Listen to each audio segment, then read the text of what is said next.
अस्सलाम वालेकुम दोस्तों, कैसे हैं आप सब। मैं और मेरी नन्ही चिड़िया लाते हैं आपके लिए बहुत ही प्यारी कहानियाँ। मज़ीद कहानियों के लिए हमारी वीडियोस को लाइक करें और हमारे चैनल को सब्सक्राइब करें। चलो देखें आज की नई कहानी। किसान अपने खेतों में बीज बो रहा था। सुबह का वक्त था। इलाके का नवाब सैर करता हुआ वहां से गुजरा। किसान को मेहनत से काम करते हुए देखकर नवाब ने सोचा कि किसान से इसकी खैरियत दरियाफ्त करनी चाहिए। वो घोड़े से उतरा और खेत के किनारे पहुंचकर किसान से पूछा, क्यों भाई, खेती बाड़ी में तुम इस कदर मेहनत करते हो, इतना कुछ कमा लेते हो, कुछ फायदा भी होता है या नहीं? किसान ने सर उठाया और नवाब से कहा, फायदा क्या जनाब, फसल कटने के बाद इसके 4 हिस्से कर लेता हूँ।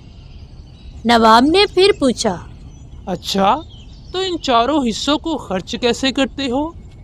किसान ने जवाब दिया, एक हिस्सा तो हुकूमत के टैक्स में चला जाता है, दूसरा हिस्सा कर्ज चुकाने में खत्म हो जाता है, तीसरा हिस्सा उधार देता हूँ और बाकी चौथा हिस्सा यूं ही लुटा देता हूँ।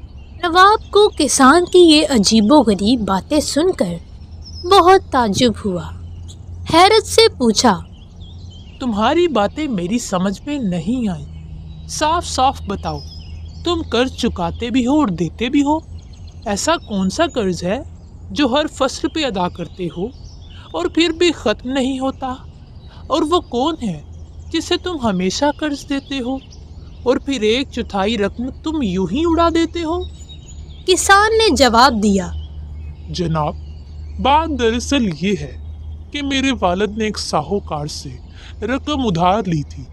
वालिद साहब के मरने के बाद इसका सूद मैं अदा करता हूँ, एक हिस्सा टैक्स देता हूँ, वो भी तो अदा करना है। और तीसरा हिस्सा कैसे उधार देते हो? नवाब ने फिर पूछा। किसान ने जवाबन कहा, ये मैं अपने 2 लड़कों पर खर्च करता हूँ ताकि बुढ़ापे में वो मुझ पर खर्च करे। नवाब ने फिर पूछा, और ये एक हिस्सा फजूल क्यों उड़ा देते हो? किसान ने कहा, मेरी एक लड़की भी है।